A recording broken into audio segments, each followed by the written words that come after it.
et pays membres de l'ISESCO, nous avons l'honneur et le plaisir aujourd'hui de parler bien sûr des stratégies d'enseignement pour garantir l'accès à tous à une éducation inclusive et de qualité. Le programme que nous avons va se dérouler de la façon suivante. Dans un premier temps, nous aurons fondamentalement le message spirituel qui va nous être bien sûr présenté par Madame Houlali Hasna, que je voudrais tout à fait introduire, Excellence, avec votre permission.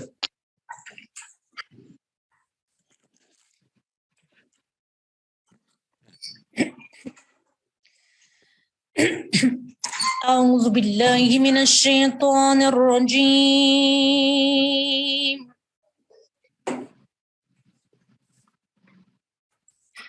بسم الله الرحمن الرحيم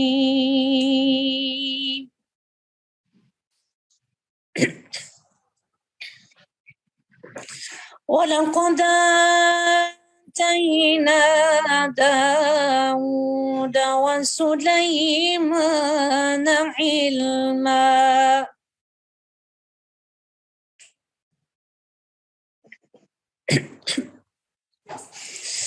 وقال الحمد لله الذي فضلنا على كثير من عباده المؤمنين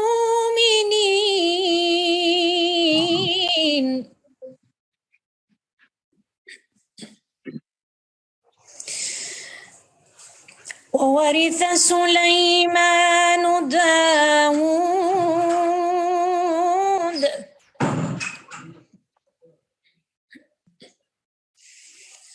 وقال يا أيها الناس علمنا منطق الطير وأوتينا من كل شيء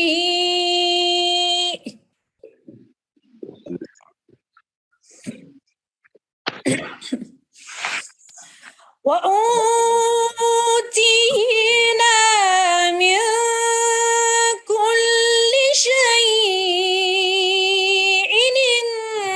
إن هذا لهو الفضل المبين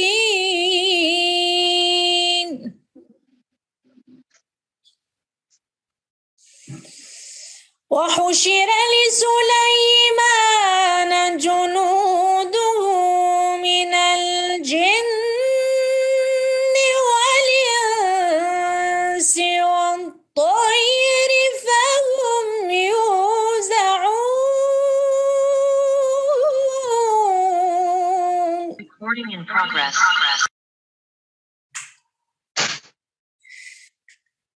بسم الله الرحمن الرحيم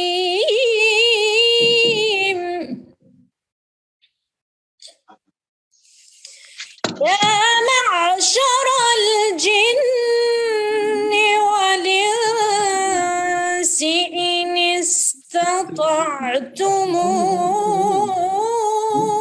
أن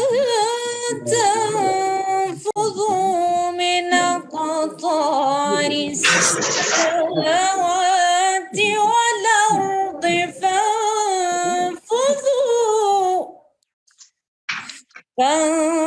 فانفذوا لا تنفذون إلا بسلطان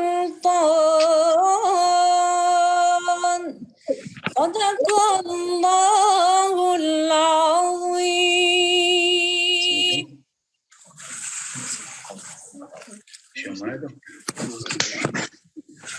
Amin ya Rabbi.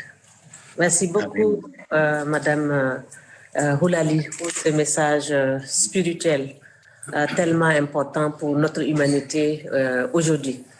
Excellence, Monsieur le Directeur général de l'ISESCO, donc nous allons tout simplement démarrer En vous passant la parole par rapport à ce programme très, très, très important, parce que nous avons un thème d'objectif, bien sûr, de montrer déjà ce que ça veut dire, les applications modernes au niveau de l'enseignement. Nous sommes aussi dans la perspective de nous dire quelles sont les tendances aujourd'hui au niveau de ces stratégies-là, mais nous voudrions aussi anticiper sur le futur et donner justement des outils, des méthodes, mais aussi des façons de faire à l'ensemble des décideurs, mais aussi de le partager avec l'ensemble des académiciens. C'est aussi d'avoir des cas pratiques et des expériences porteuses concrètes que nous voudrions partager avec l'ensemble des pays membres, bien sûr, de l'ISESCO et au-delà, parce que ce forum, il est à la fois forum pour les membres de l'ISESCO, les pays membres de l'ISESCO qui sont au nombre de 54, Excellences, Monsieur le Directeur Général, Excellences, Mesdames et Messieurs les ministres, mais au-delà, c'est aussi le monde entier parce que nous avons des gens de la Suisse, nous avons des gens qui viennent d'autres pays, bien sûr, des États-Unis d'Amérique, de la Corée, etc., etc. Donc, c'est juste pour vous dire que c'est vraiment un forum international et à ce titre-là, nous voudrions bien sûr passer déjà la parole à son Excellence, Monsieur le Directeur Général de l'ISESCO. Excellency, please, you have the floor. Thank you. Bismillahirrahmanirrahim. Au nom de Dieu clément et miséricordieux, Dieu Tout-Puissant dit, lis, Excellences, Mesdames et Messieurs, bonjour à tous. Je suis honoré et fier de cette rencontre qui constitue un pilier très important dans le secteur d'éducation, dans ce forum virtuel sur l'avenir des stratégies d'enseignement à lumière et développement actuel. Il s'agit là d'un forum qui démontre l'importance que nous donnons tous à la qualité de l'enseignement et à ses diverses formes dans le monde islamique en particulier. C'est un souhait de l'ISESCO de veiller en particulier à l'éducation dans sa nouvelle vision qui veille à réaliser la qualité, à suivre les nouvelles perspectives en matière d'éducation. Le monde change et évolue vers une vision globalisée et la qualité de l'enseignement est la meilleure façon pour arriver à un monde qui nécessite donc une équité au niveau de l'éducation et qui vise donc à réaliser les quatrièmes objectifs des objectifs de développement durable. Mesdames et messieurs,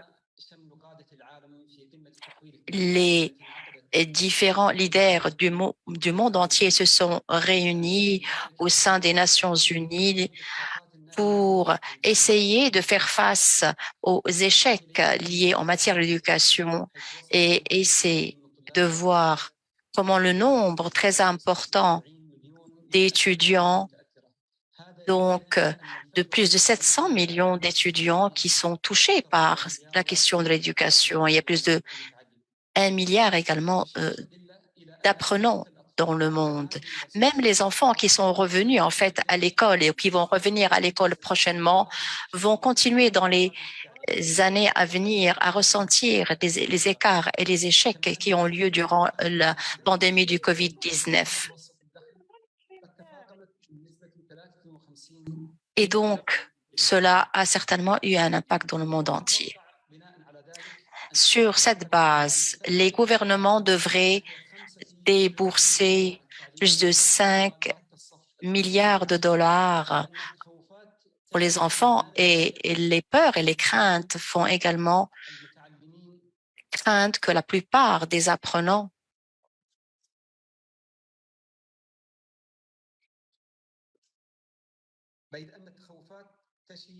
donc les craintes et les préoccupations font justement craindre que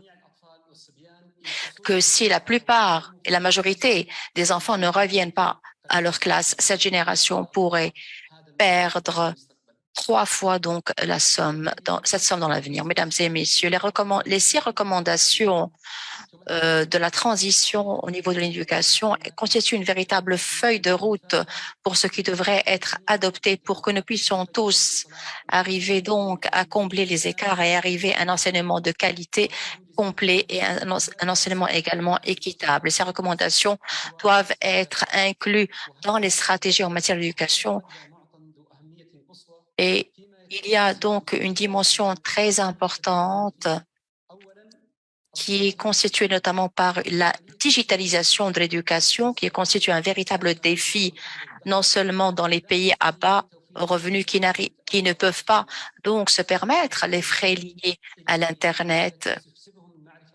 Et les apprenants devront donc tout simplement continuer à être éduqués de manière traditionnelle. Il faut également que l'éducation et l'enseignement à distance soient adoptés et devenus une nécessité. Bien que cet enseignement à distance ne puisse pas réaliser la totalité des acquis de l'enseignement en présentiel, il constitue cependant un pilier très important. Ces nouvelles orientations dans l'éducation de l'avenir va certainement permettre de faire en sorte que le système de l'éducation, sur la base d'une stratégie rationnelle qui se base sur les principes de l'équité et permettre à l'éducation d'être liée à la culture et également de suivre les évolutions de la société avec un financement qui puisse faire face également et suivre les tendances économiques et sociales actuelles. Nous, au sein de l'UNESCO, nous sommes fiers de ce forum et nous sommes prêts à interagir avec les recommandations de ce forum que l'UNESCO veillera à réaliser pour pouvoir permettre donc aux différents États membres d'avoir une stratégie éducative et équitable dans les différents États membres et sur la base des disparités qui existent en différents États membres et pour permettre également au pays de faire face aux différentes difficultés par manque de revenus. L'UNESCO veille donc tout d'abord à participer à faire évoluer les différents partenariats entre les différents États membres, les institutions et les différents bailleurs de fonds. Deuxièmement, permettre donc aux différentes expertises en matière d'enseignement qui soient tournées vers l'avenir et permettre également d'échanger les expertises entre différents États membres et non membres pour permettre donc de bénéficier de la diversité des expertises et également de pouvoir bénéficier des meilleures pratiques dans différents pays. L'UNESCO, en se basant sur sa stratégie, est convaincu que la situation n'est pas aussi pessimiste qu'elle peut en avoir l'air et l'avenir, certainement, sur la base de notre bonne volonté, nous permettra d'atteindre l'espoir. Donc, nous veillerons à participer pour concrétiser ces espoirs dans un esprit de responsabilité. Enfin, pour conclure, je voudrais remercier messieurs les ministres et toutes les personnes et tous les éminents experts qui vont donc animer ce forum. Et merci beaucoup pour votre écoute et que Dieu nous assiste.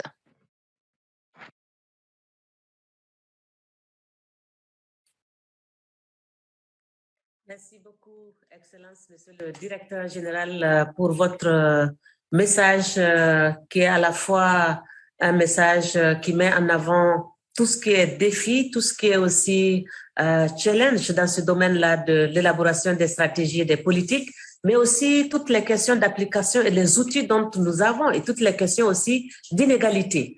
On parlait d'Internet. C'est vrai que c'est le futur outil pour l'ensemble de notre monde et je voudrais vraiment encore vous remercier pour avoir mis en avant ces différents enjeux et ces différents défis, mais aussi d'avoir fait des propositions d'orientation stratégique. Monsieur le directeur général de l'UNESCO, je voudrais introduire son Excellence, Monsieur le ministre en charge de l'enseignement de la Palestine, son Excellence Dr Marwan Awartitani, qui est aussi le président de la session actuelle des ministres de l'éducation des pays arabes. Excellence, Monsieur le ministre, vous avez la parole.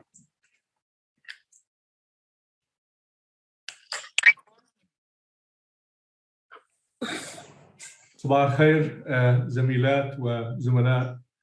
شكرا دكتور سالم على هذه المبادرة الرائعة. أنا أول مرة بشارك في محفل أو ملتقى من هذا النوع. بتمنى أن يكون هذا أول لقاء بس مش آخر لقاء. أن تخلق دكتور فضاء ومساحة لتبادل الخبرات. Je suis très heureux d'être parmi vous dans ce forum et je pense que c'est une belle initiative qui nous permettra d'entreprendre les actions nécessaires pour aboutir aux résultats escomptés.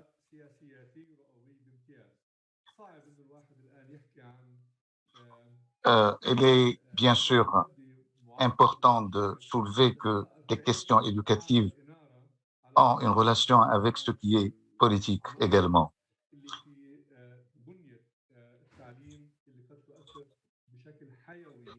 La question de l'éducation a une importance vitale, bien entendu, et il faudrait qu'il soit relevé au rang qu'elle mérite.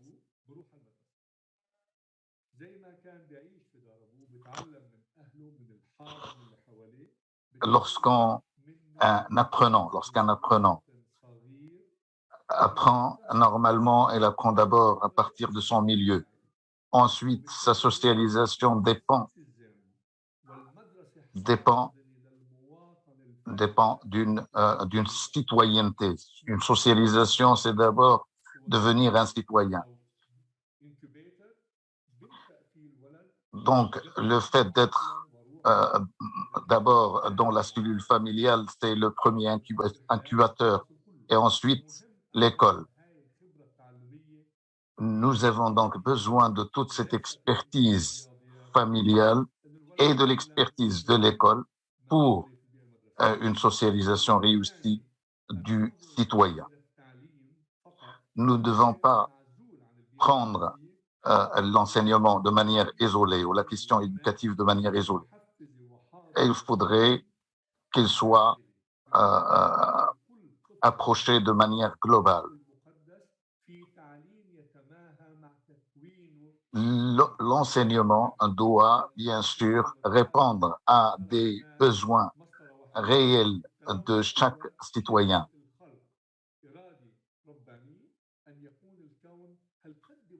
Même dans la création, quelles que soient les races, les origines de toute personne, l'inclusion de l'individu n'est pas le fait de l'isoler, mais plutôt de l'inclure, de l'intégrer réellement dans ce système. Un système éducatif, donc inclusif, est un système dans lequel l'individu est intégré dans une vision humaniste et universelle. L'enseignement dépend d'abord de l'enseignant. L'enseignant est le centre du processus éducatif.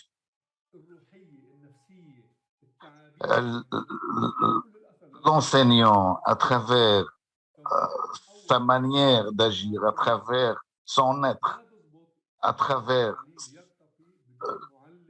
ses croyances spirituelles.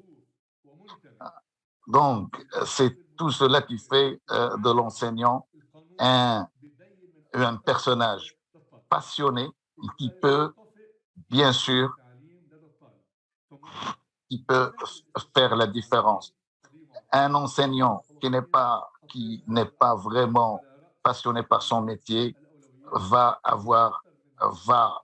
entraîner un échec du processus tout entier, car l'apprenant n'est plus motivé parce qu'il voit que la motivation est absente chez son enseignant. La deuxième chose, l'apprenant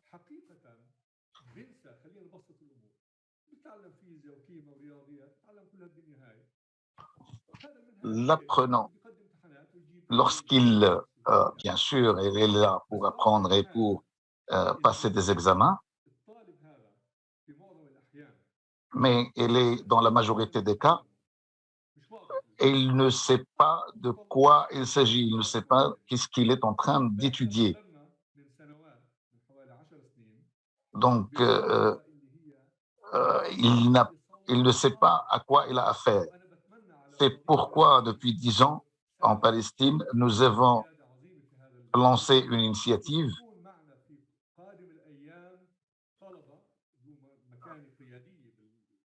donc une initiative d'orientation, c'est-à-dire le fait de voir les anciens élèves, les anciens apprenants qui sont devenus des leaders dans leur domaine, qui peuvent bien sûr venir et motiver les apprenants et leur dire quelle est leur destinée. Donc, c'est sur la perception et la représentation de l'apprenant qu'il faudrait agir. Et donc il doit savoir qu'est-ce qu'il étudie, pourquoi il étudie, et donc mieux comprendre pourquoi il est à l'école.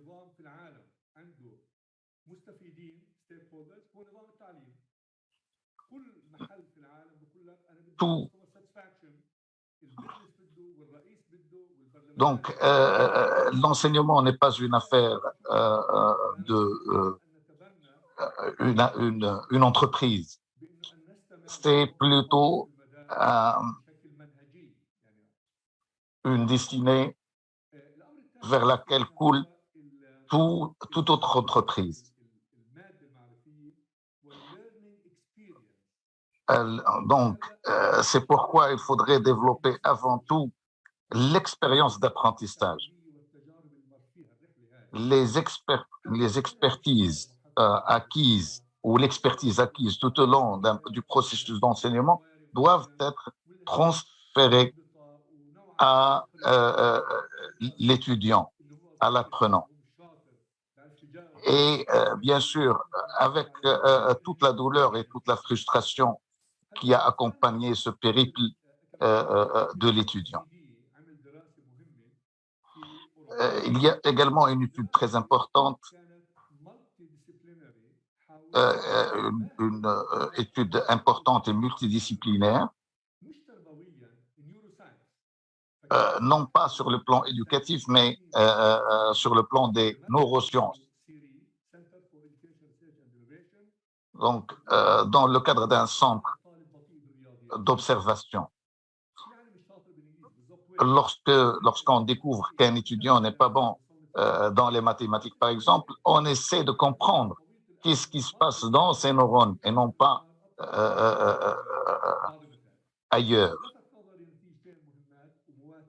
Ce que je voudrais, la chose sur laquelle je voudrais mettre l'accent, c'est deux résultats importants. D'abord, la relation entre l'apprenant et l'enseignant. Donc, l'empathie, le respect mutuel, et tout cela joue un rôle très, très important. Donc, il faudrait prendre en considération ce premier élément qui est la capacité mentale de l'apprenant à apprendre.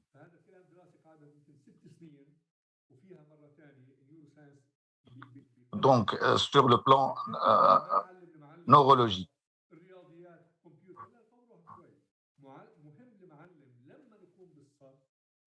Donc, la deuxième chose, c'est la capacité de communiquer, d'échanger avec les autres. Donc, La deuxième chose, c'est que l'apprentissage dépend d'une opération mentale. Donc, est-ce que la question qui se pose, est-ce qu'il y a des sentiments de peur, de crainte par rapport à l'apprentissage ou par rapport à l'objet d'apprentissage? Est-ce qu'il y a donc des blocages mentaux qui conduisent à l'échec de l'opération enseignement-apprentissage chez l'apprenant?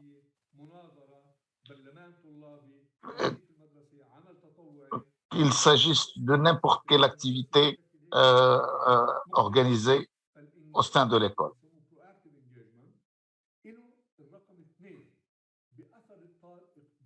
Donc, ce sont ces sentiments auxquels on s'attaque dans le cadre de cette expérience conduite, comme j'ai dit tout à l'heure, dans un centre spécialisé.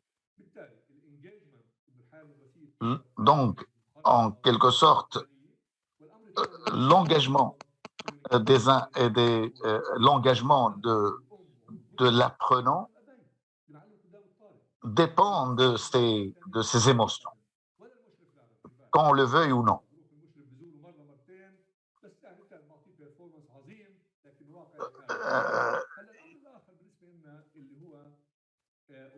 Autre chose sur laquelle je voudrais revenir, c'est que l'enseignement est une question simple. Est-ce que c'est une vérité de voir l'enseignement comme étant une mince affaire? Donc, l'enfant apprend très vite. On peut dire que si l'enfant apprend très vite, et il apprend de ses parents, et nous pensons qu'il faudrait raviver ce désir d'apprendre au lieu de l'étouffer. C'est ce qui est important. J'ai déjà dit ceci au début et j'y reviens maintenant.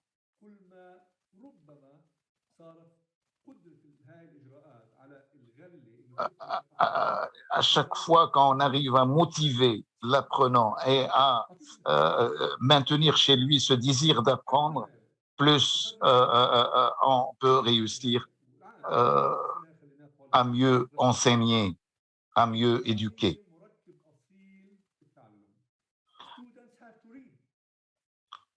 Autre chose, c'est très important, la lecture. La vocation première de l'école, bien sûr, est d'apprendre aux élèves la lecture, mais ils doivent lire et continuer à lire.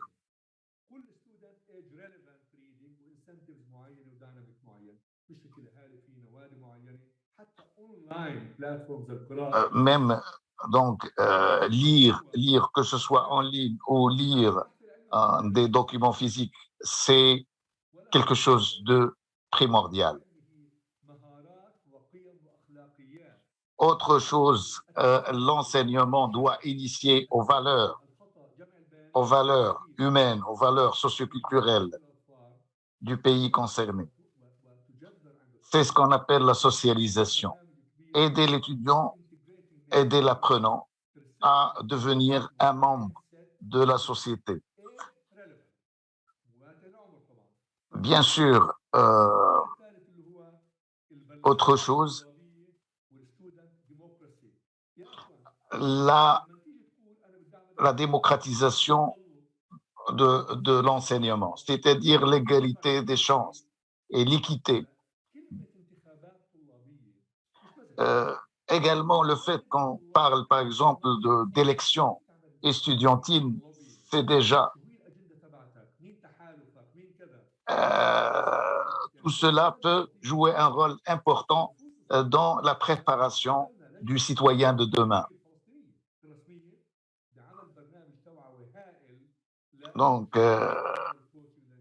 la sensibilisation de l'apprenant vis-à-vis de la vie politique est une chose revêt une importance primordiale. Donc, et à chaque fois que l'apprenant s'implique dans ce genre d'activité, il peut bien sûr devenir plus sensibilisé par rapport à ce qui se passe ailleurs, c'est-à-dire au Parlement, dans les élections législatives et dans les élections présidentielles, par exemple. Donc, toutes ces activités représentent des opportunités réelles pour les apprenants. Donc, tout cela nous a permis d'avoir ce qu'on appelle la médiation estudiantine. Donc, une sorte de petits groupuscules qui jouent le rôle de médiateur entre les uns et les autres, des facilitateurs de la communication et des transferts des connaissances en relation avec ce qui se passe à l'extérieur de l'école. Donc, il faut continuer à donner. D'ailleurs, l'essence même de l'école, c'est le fait de donner sans attendre à recevoir une contrepartie. Donc, les valeurs de citoyenneté, de civisme, toutes ces valeurs, normalement, devraient aller de pair avec la vie scolaire.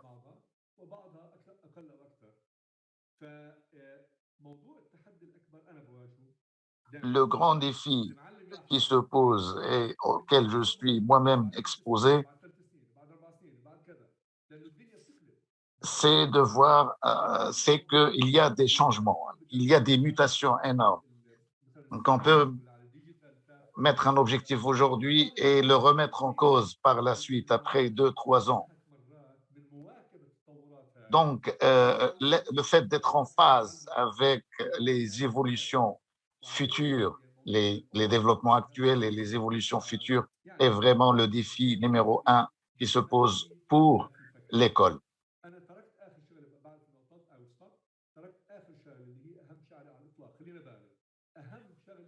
Donc, le plus important pour moi personnellement, c'est de pouvoir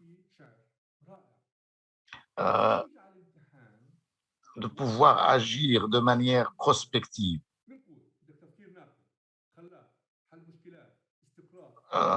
Quand on parle de quelques compétences nouvelles, comme par exemple la gestion du stress, la gestion des conflits, la résolution de problèmes, etc., est-ce que ces compétences pourraient servir toujours? Parce que, en réalité, le problème qui se pose, c'est l'orientation. Et parce que le fait, par la suite, parce que généralement les apprenants se heurtent à la dure réalité, à la dure vérité que certaines compétences ne servent absolument à rien dans la réalité. Parce qu'il y a un grand hiatus entre la réalité et la vie scolaire. Merci beaucoup.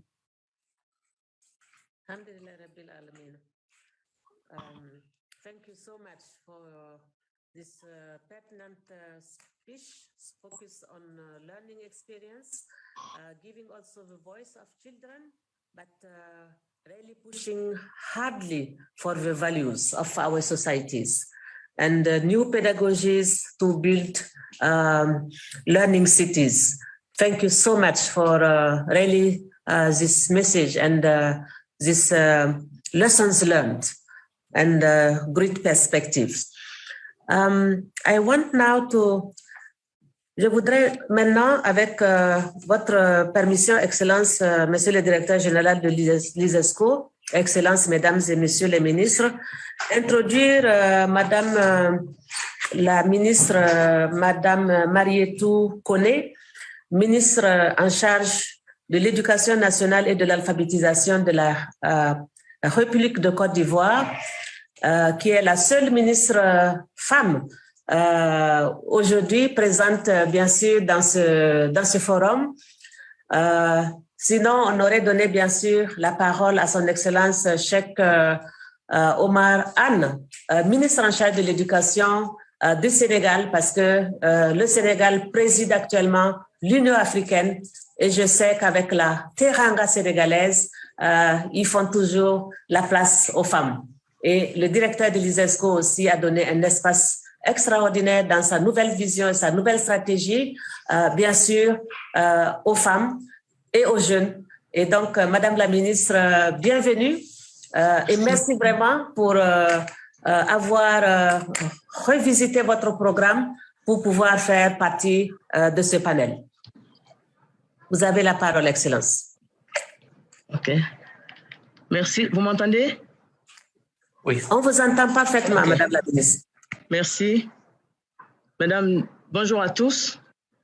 Mesdames et messieurs les ministres, monsieur le directeur général de l'ISESCO, mesdames et messieurs les représentants des partenaires techniques et financiers, mesdames et messieurs, tout protocole observé, chers participants, je voudrais, au nom de mon pays, la Côte d'Ivoire, remercier les organisateurs et singulièrement le docteur Al-Malik, directeur général de l'ISESCO, de nous avoir associés à ce dialogue de haut niveau sur le futur de notre éducation et plus spécifiquement sur l'avenir des stratégies d'enregistrement à la lumière de l'évolution actuelle de nos sociétés.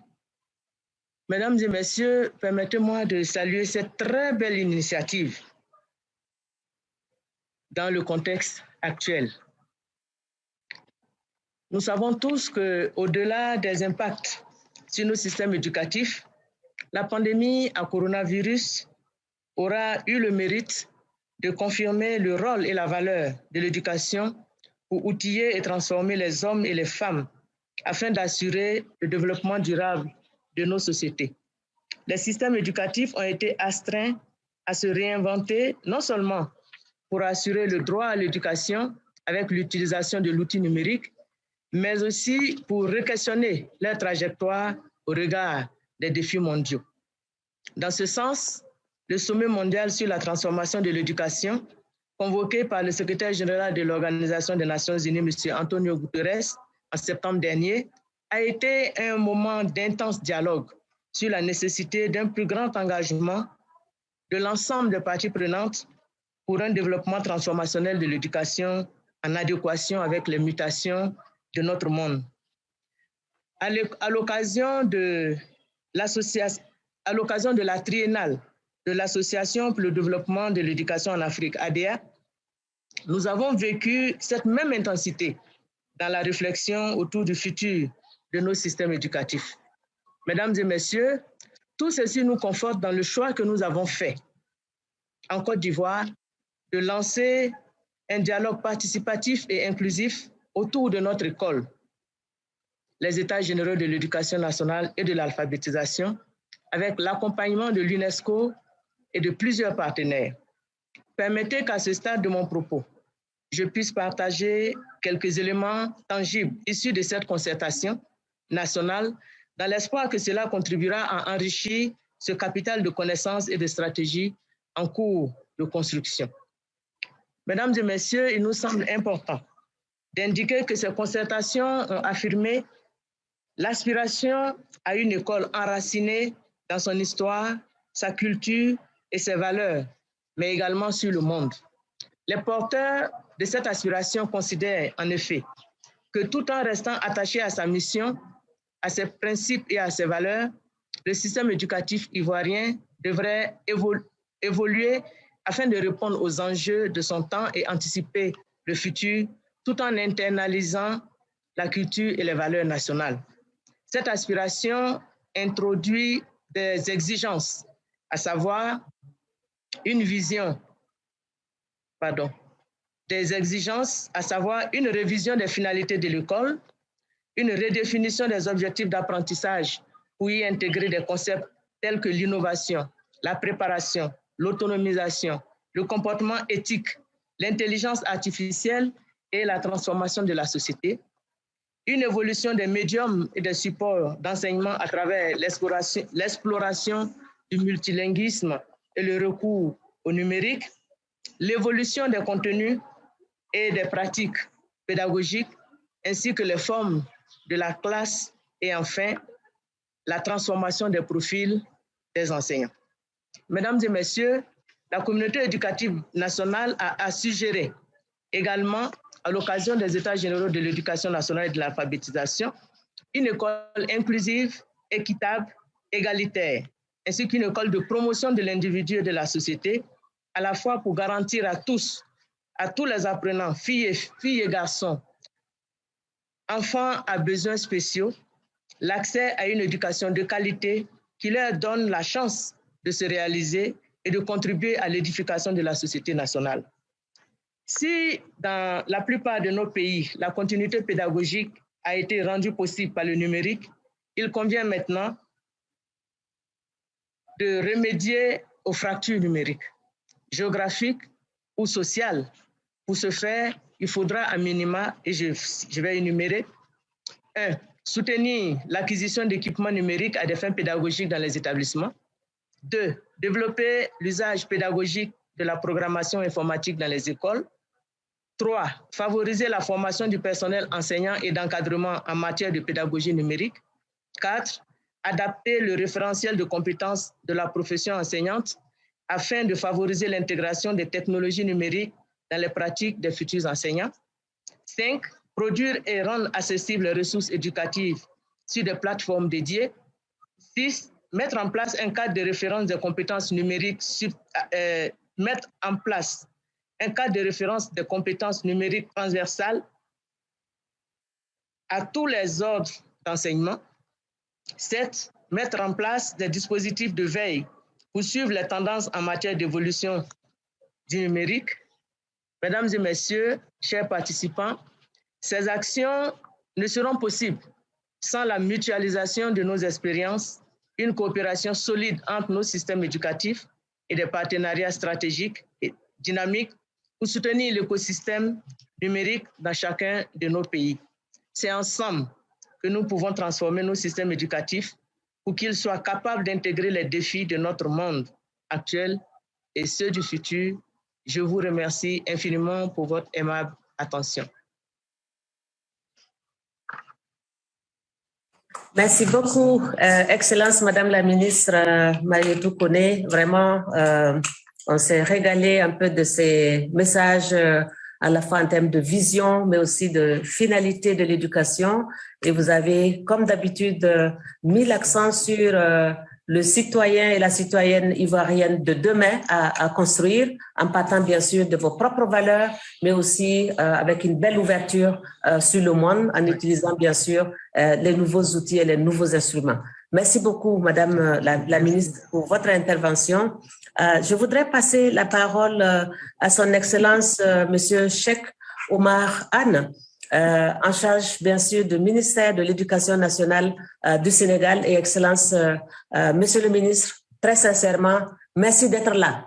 Parce que nous savons qu'aujourd'hui, c'est même un jour férié. Vous avez trouvé, malgré tout le temps, vous étiez déjà à l'Assemblée nationale, mais vous vous êtes organisé pour vous assurer que vous allez vraiment participer à ce panel-là. Et vraiment, c'est au nom du directeur général de l'ISES qu'on voudrait vous dire un grand merci pour cet effort inestimable.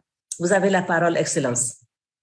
Merci beaucoup. Merci beaucoup. C'est un plaisir pour moi d'être avec vous, de participer à cette réflexion très importante pour le devenir de nos nations. Parce que parler des transformations de l'éducation aujourd'hui, c'est des problématiques que nous vivons au quotidien dans l'exercice de nos fonctions. Je voudrais saluer Monsieur le Directeur Général, saluer tous les ministres qui sont ici présents et les invités.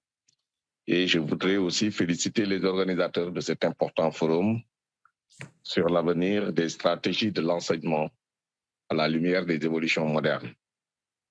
Je voudrais également saluer le leadership de M. Salim Al-Malik qui a largement contribué à donner un souffle nouveau à l'ICESCO depuis son élection à la tête de l'organisation.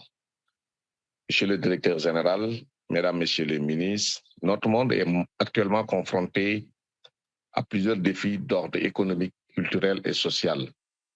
Ce contexte très difficile dans nos pays nous rappelle encore la pertinence des missions assignées à notre organisation l'ICESCO et la nécessité de les renforcer, surtout dans cette période où les conséquences de la pandémie à la COVID-19 continuent à faire ressentir dans tous les secteurs, surtout dans de l'éducation, qui est le thème de notre forum. Au Sénégal, son Excellence, le président de la République a placé l'éducation au rang de surpriorité dans son programme avec une constante volonté de promouvoir une éducation de qualité pour mieux assurer l'avenir de notre jeunesse. Cette volonté est d'ailleurs perceptible à travers deux piliers majeurs. Le maintien de la part du budget annuel consacré aux dépenses de l'éducation à plus de 20%. Cette année, en 2022, on est à 22%. Nous renforcer aussi les investissements de façon substantielle sur les facteurs de qualité et d'équité du système éducatif. Le cadre de mise en œuvre de ce volontarisme politique en faveur de l'éducation est ce que nous appelons chez nous le programme d'amélioration de la qualité, de l'équité et de la transparence. C'est un programme qui s'étale sur 13 ans, 2018-2030. Ce programme vise à promouvoir une école pour tous, une école de qualité pour la réussite de tous, une école viable, stable et pacifiée, capable d'assurer à chaque enfant la chance de réaliser ses rêves et ses ambitions. Dans le même esprit, les concertations nationales sur l'avenir de l'enseignement supérieur et les assises de l'éducation et de la formation, tenues en 2013 et 2014, ont permis de mobiliser tous les acteurs et partenaires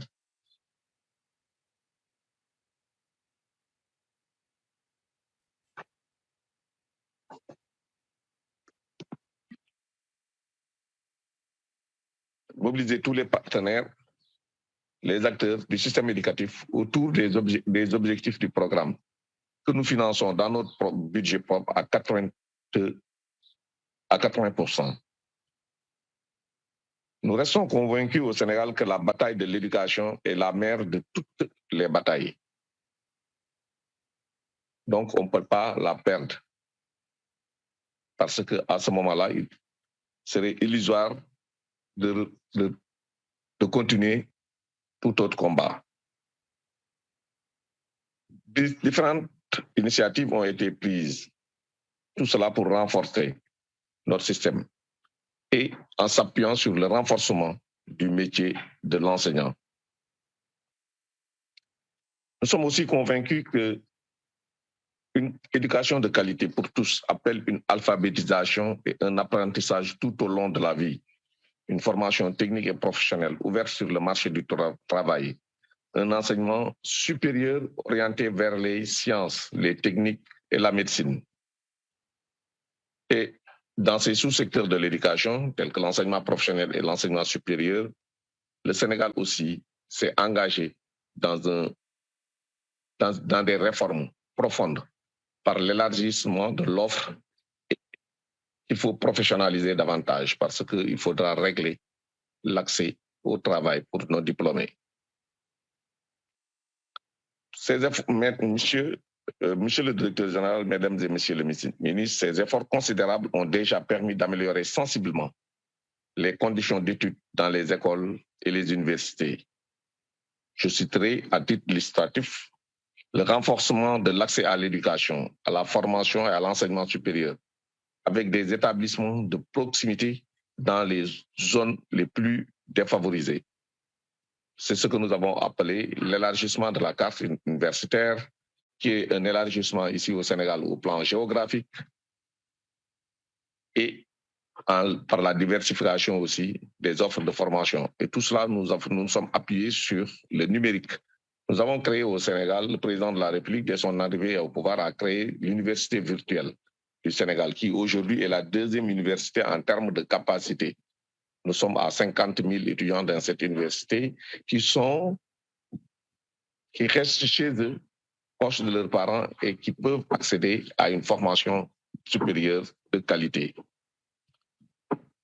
Nous avons insisté aussi sur la promotion de l'apprentissage des mathématiques, des sciences et de la technologie. Nous avons aussi un système parallèle qui est une formation religieuse à travers les daras, c'est les madrasas. Et là, le gouvernement est aujourd'hui en train de faire d'efforts considérables en renforçant le financement de ce système qui est un système parallèle au système d'enseignement de l'éducation nationale. Ces divers chantiers qui ont permis à notre système scolaire et universitaire d'apporter une riposte efficace ont également contribué au renforcement de la résilience dans nos écoles. À ce titre, cette vision du chef de l'État, le président Macky Sall, anticipe sur le projet de renouveau du système éducatif et de formation et jette les bases de sa transformation face aux défis et enjeux présents et futurs. Voilà, monsieur le directeur général, mesdames, messieurs les ministres, le message que je voulais vous apporter et vous remercier de votre aimable attention. Merci beaucoup.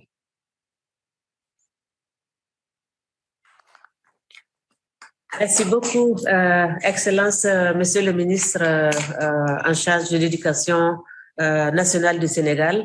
C'est avec beaucoup d'entrain et beaucoup de plaisir que nous avons bien sûr écouté votre discours qui est bâti beaucoup plus sur la question de diversité, mais la question aussi de qualité, de transparence et vraiment d'équité. Et on voudrait vraiment encore vous féliciter pour cette confiance qui a été placée en vous récemment pour cette belle mission et en tout cas demander à Allah subhanahu wa ta'ala de vous accompagner pour remplir cette mission et je vous félicite encore, Excellence, au nom du directeur général. Merci encore. Merci beaucoup. Je vous en prie.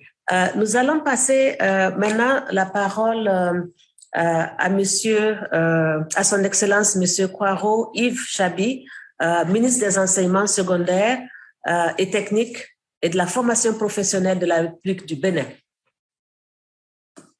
Excellence, vous avez la parole. Et très sincèrement, merci beaucoup d'être là. Je pense que les agendas étaient hyper chargés au Bénin et ça a été un effort aussi extraordinaire, en tout cas pour faire partie de ce panel-là aujourd'hui. Bienvenue, Excellence. Merci, Madame. Monsieur le directeur général de l'Organisation du monde islamique pour l'éducation, les sciences et la culture, Mesdames et Messieurs les ministres chargés de l'enseignement et la formation technique et professionnelle de nos pays respectifs, chers collègues, Mesdames et Messieurs les experts du domaine de l'enseignement, Mesdames et Messieurs en vos rangs et qualités respectifs, permettez-moi, avant tout propos, d'adresser tous mes remerciements au directeur général de l'ICESCO et à toutes les entités qui ont œuvré pour l'organisation de ce forum, dont l'objectif est d'adapter les pratiques d'enseignement aux évolutions sociales, techniques et technologiques. Il n'est un secret pour personne que la persistance du chômage des jeunes est un fléau qui menace la stabilité sociale et économique de nos pays. Pourtant, plusieurs efforts sont fournis par nos gouvernements respectifs. Mais le problème ne fait que persister. Par exemple, pour le cas du Bénin, le gouvernement a initié depuis 2016 plusieurs réformes ainsi que des chantiers de développement offrant des opportunités d'insertion. Mais le constat est que les jeunes, constituant la majorité de la population active, ne disposent pas des compétences souhaitées. Ceci pourrait s'expliquer, entre autres, par l'inadéquation des offres de formation aux besoins réels du marché du travail. La faible qualité des formations due sûrement à la qualité des formateurs eux-mêmes, qui n'ont pas toujours une maîtrise des stratégies d'enseignement. Un autre constat est aussi le faible niveau d'alphabétisation de la population productive, qui manque de compétences pour améliorer la productivité.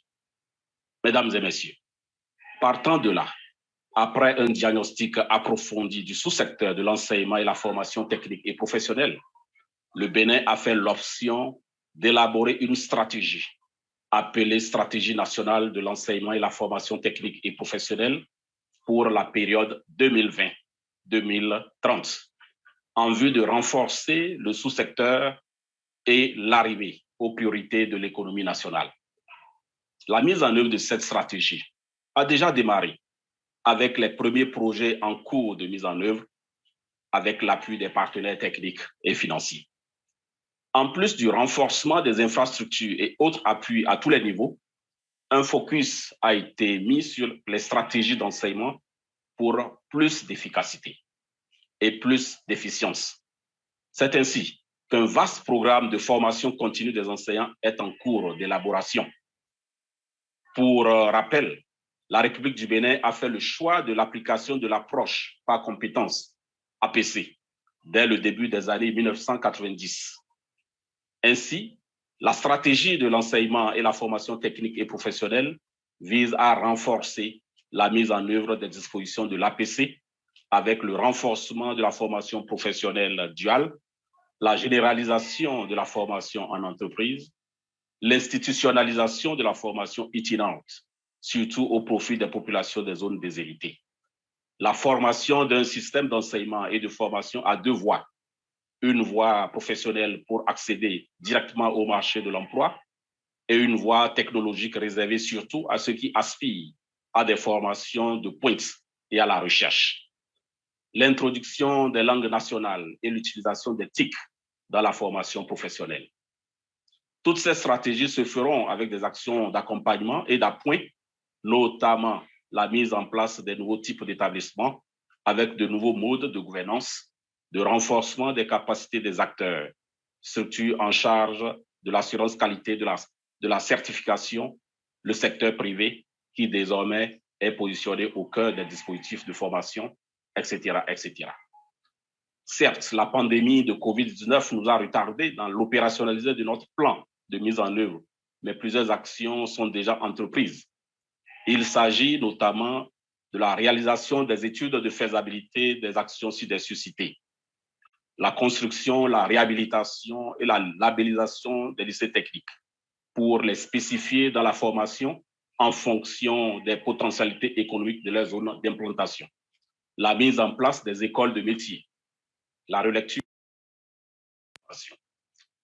Mesdames et messieurs les ministres, monsieur le directeur général, mesdames et messieurs les experts dans le domaine de l'enseignement, je vous remercie pour votre attention et j'espère que nos échanges vont nous permettre d'affiner les actions à poser.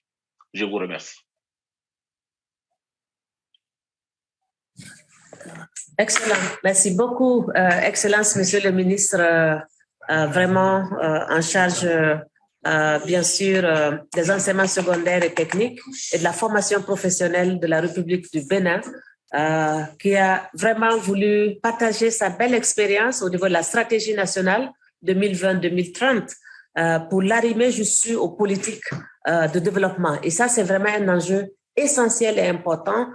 Comment s'assurer que l'éducation s'arrime aux enjeux du développement du pays. Je crois que c'est une belle expérience au niveau du Bénin qui met aussi l'accent sur la capacitation des enseignants, mais en utilisant des méthodes pédagogiques comme l'APC, les méthodes duales, mais aussi toutes ces questions de lien avec l'entreprise et mettant bien sûr la recherche à profit, mais aussi les nouvelles technologies de l'information et de la communication.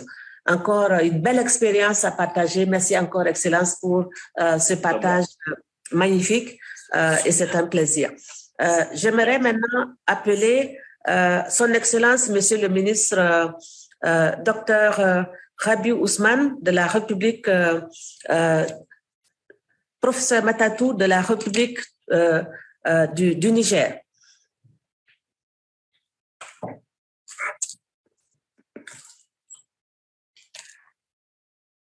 Professeur, est-ce que vous êtes connecté?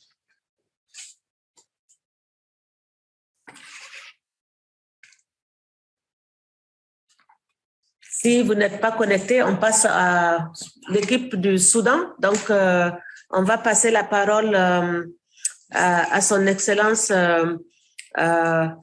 Monsieur Mahmoud Siral Katim Al-Houri, Minister in charge of Education of the Republic of Sudan. Excellency, you have the floor. Excellence, à vous la parole.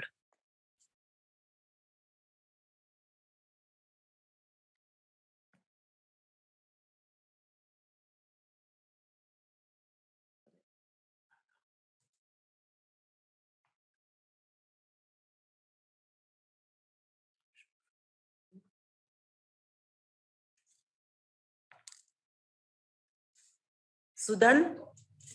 Le Soudan? Est-ce que le Soudan est connecté? Le Niger également? Nous allons passer maintenant au Cameroun.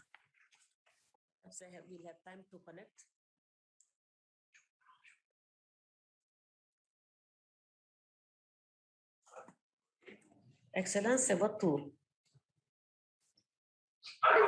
Oui, c'est votre tour, Excellence. C'est votre tour. Est-ce que vous êtes connecté?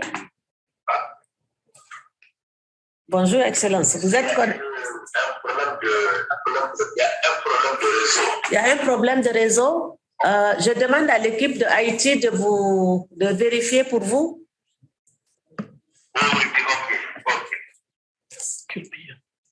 Niger, please, can you check for Niger? Niger. Le ministre est en ligne pour le Niger.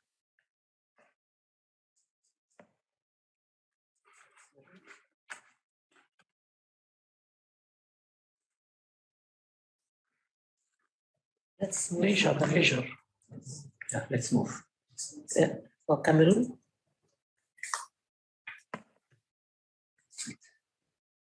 Aller au Cameroun, non, on est tombé.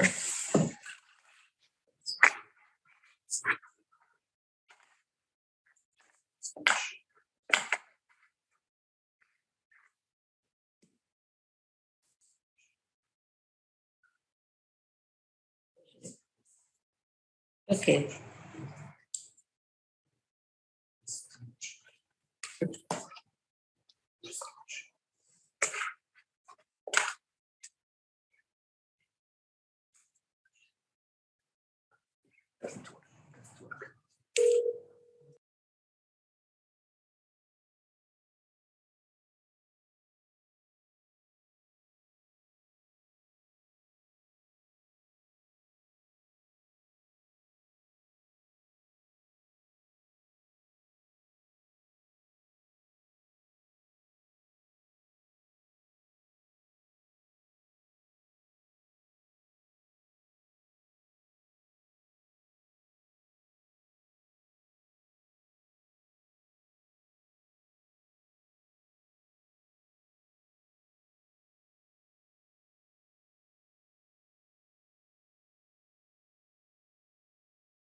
Yes, Sudan, please.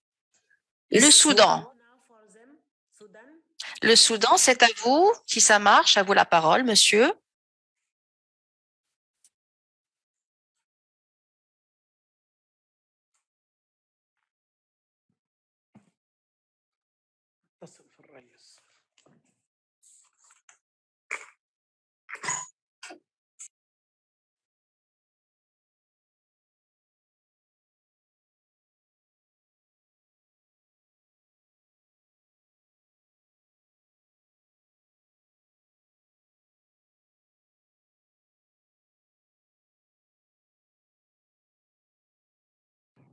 Let's go for the Brazil.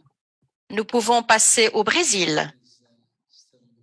Si la connexion avec le Soudan ne marche pas, nous pourrions passer au Brésil. Alors la vidéo pour le Brésil.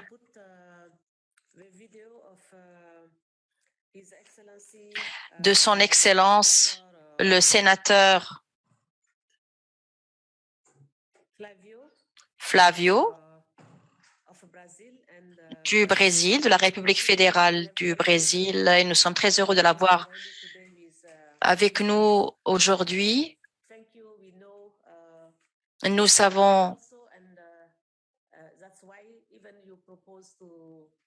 vous êtes occupé, mais vous avez envoyé ce message par vidéo. Merci beaucoup donc de partager votre expérience du Brésil.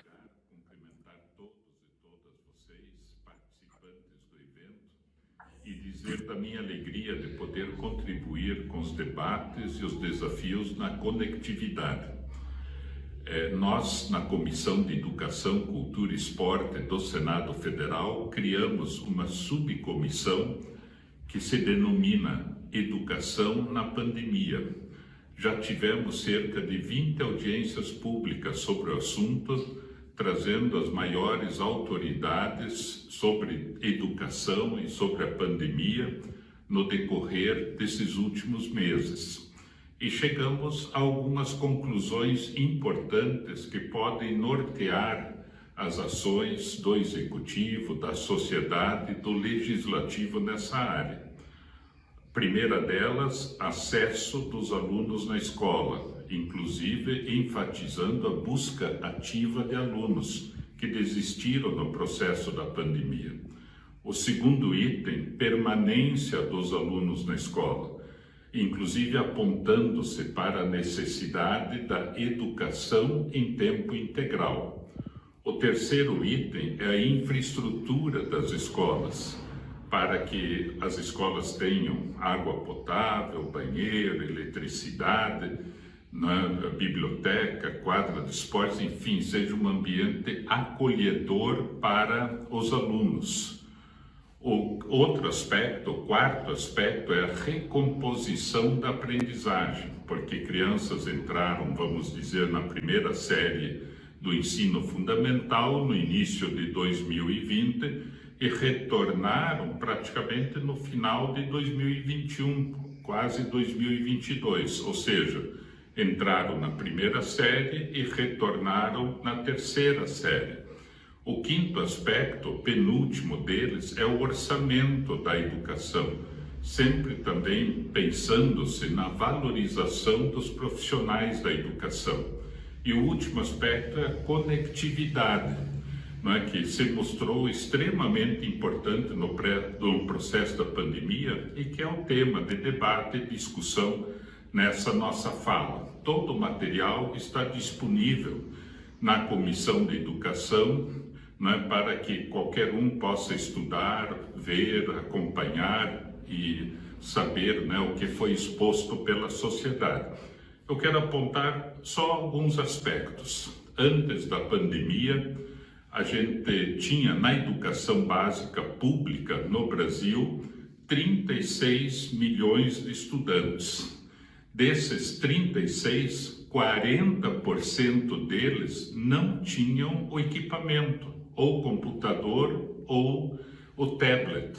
E dos 36 milhões, 4 milhões desses alunos, 4 milhões e 100 mil, inclusive para ser mais preciso, também não tinham acesso à internet. Então, é um problema sério para o acompanhamento das atividades educacionais durante a pandemia. I don't know why the translation is not working. De acordo com o levantamento do IBGE, que muito depois, que aconteceu em 2021, a situação não melhorou muito, porque dos 36 milhões de estudantes